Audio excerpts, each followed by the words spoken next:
Bon, on en est à Nagarkot. Désolée du temps hein, de publication de vidéos, ça va venir petit à petit.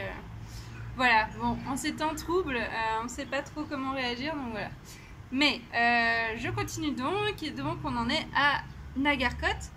Nagarkot, pourquoi ça a été compliqué? En fait, parce qu'on est parti de Katmandou, on y allait un peu tranquille et on a pris des bus locaux essentiellement.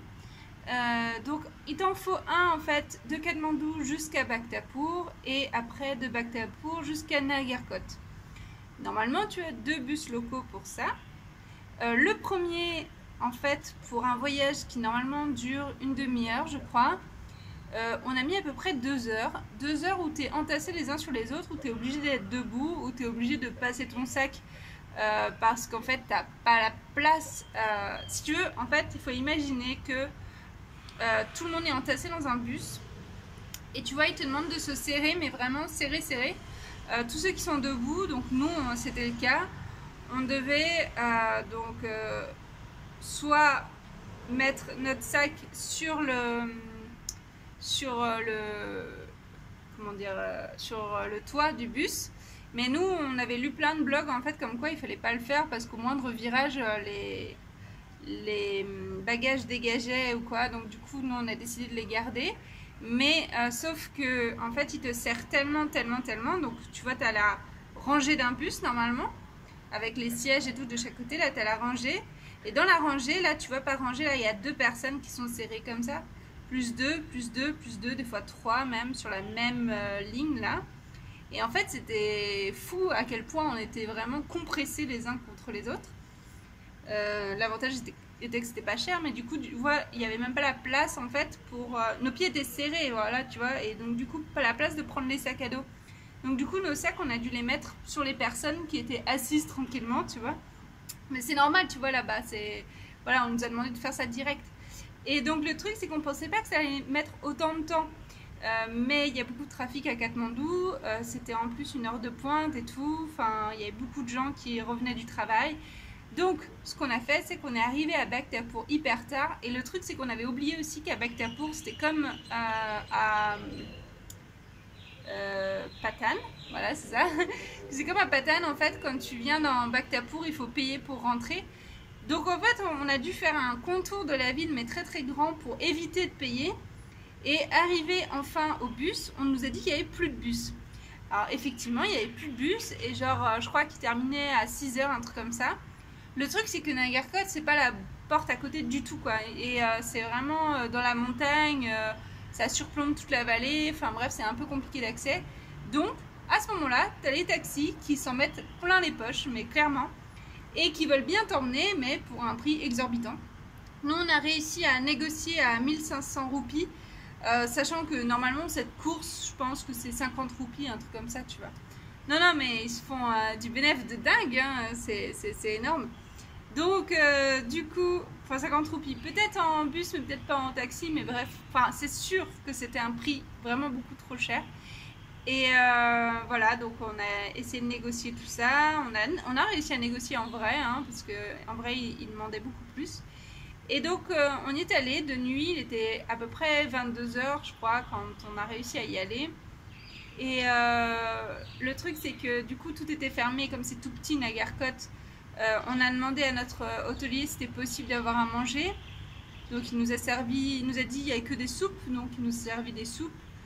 C'était des espèces de légumes en boîte qu'il y avait dedans, clairement, tu vois. Moi j'avais une soupe aux champignons, mais c'était des champignons vraiment de boîte de conserve quoi. Mais bon, on est content quoi, parce que du coup on peut manger quand même. Donc on mange. Là, il nous dit oui, bon, normalement vous avez réservé une petite chambre, tout ça, à 15 balles quand même. Hein. La chambre c'était une des moins chères de Nagarkot, c'est très cher là-bas. Tu y dors qu'une nuit, hein, c'est juste pour le plaisir du lever de soleil. En vrai, Nagarkot c'est connu que pour ça. Donc on a dit ok, donc il nous a dit bah je vous ai réservé quand même une chambre plus grande et tout, malgré tout, vu qu'il n'y a personne, on a dit bon ok. Et en fait le truc c'est que c'était la première fois de notre parcours, mais il y avait des punaises de lit dans ce lit. un lit énorme, tu vois. On a essayé de trouver quelqu'un et tout, impossible de trouver quelqu'un, il était trop tard, tout le monde était couché, enfin bref. C'était l'horreur, du coup on a dormi là quand même. Mais on avait trop peur, on a mis, tu sais, tous nos sacs et tout en hauteur. La salle de bain elle était assez crade en plus. Enfin, c'était vraiment pas la meilleure chambre pour 15 balles qu'on ait eu au Népal. Et le truc, c'est que en plus, on a vu qu'on est très très angoissé, tu vois, des punaises de lit et tout. On était vraiment pas bien et genre on a dormi, je pense, 1 heure ou 2, un truc comme ça. Et il y avait aussi les chiens dehors qui gueulaient, mais à mort, je te jure, j'avais jamais entendu ça de toute ma vie, mais vraiment, genre, ils gueulaient tous. T'avais l'impression que c'était juste en bas de ta fenêtre et impossible de dormir même avec ça, tu vois. Même si t'enlèves le stress, avec les chiens dehors, c'était quasiment impossible de dormir. Donc, du coup, on a dormi, ouais, à peine 2 heures.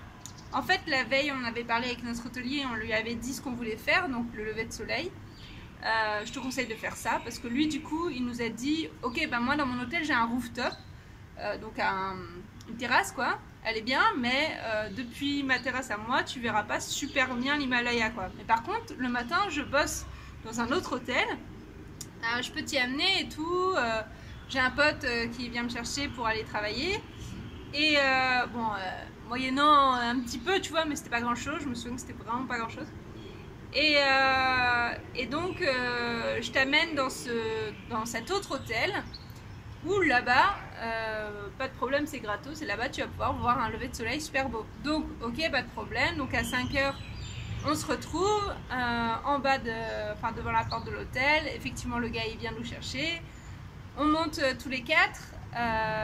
Donc, nous deux, le mec qui conduit et le gars de l'hôtel. Et on arrive et là, donc on va dans le rooftop de cet hôtel. Le deuxième hôtel, du coup, c'est Peaceful Hotel. Je te donne le nom parce que du coup, en fait, c'est un peu cher là-bas, mais au moins, tu vois, tu peux y aller gratos pour voir la vue, il n'y a pas de problème. Donc tu y vas, tu montes et tu attends. Et là, il faisait froid, sa mère, on était là, on avait trop hâte que ça se lève. Mais tu vois, ça se lève vraiment tout doucement et c'est très très très beau. Vraiment vraiment magnifique. Alors l'Everest, tu le vois, mais en fait un tout petit peu. T'as l'impression que c'est genre la plus grande montagne que tu vois, mais en fait non, parce qu'elle est très loin, donc en fait elle est toute petite. Mais c'était vraiment magnifique. Tu verras sur la vidéo, enfin j'espère que tu ressentiras ce que nous on a ressenti, mais vraiment c'était une douceur avec des nuages et tout qui se baladent et surtout aussi l'atmosphère et les couleurs qui arrêtaient pas de changer en fait. Constamment, je sais pas, toutes les 10 minutes ça changeait et ça c'était un super beau spectacle et on n'était pas très nombreux en plus. Et en plus de ça, il y a des gens qui nous ont dit qu'ils étaient là depuis une semaine à Nagarkot. Alors je sais pas ce qu'ils foutaient là depuis une semaine, mais bon. Et ils disaient que tous les matins, donc ils se levaient à 5 heures pour voir le lever de soleil. Et que là, bah, c'était le plus beau qu'ils avaient vu en une semaine. Que les autres jours qui s'avaient passé, en fait, il y avait trop de brouillard et on voyait rien du tout. Du coup, on était trop heureux parce que c'est un truc qu'on pouvait pas vraiment se permettre. Tu vois, ça nous a coûté hyper cher quand même.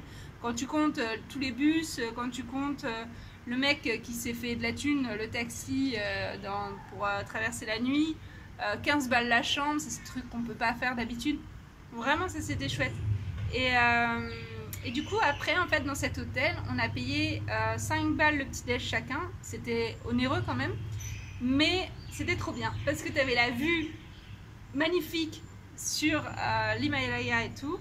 Et en plus de ça, tu pouvais avoir un petit-déj à volonté, servi et tout. Sans problème, avec tout ce qu'il faut dedans, magnifique quoi. Donc après ça, on a été se balader dans la forêt parce qu'il y a une super balade en forêt à Nagarkot. Et puis après la balade en forêt, on était vraiment trop crevés parce que franchement, tu sais, quand t'as dormi 2 heures, au bout d'un moment, tu profites plus en fait, t'es juste en mode survie et c'est trop dur pour toi. Et donc à ce moment-là, on est parti. Et donc on est reparti et je pense qu'après c'est Bhaktapur.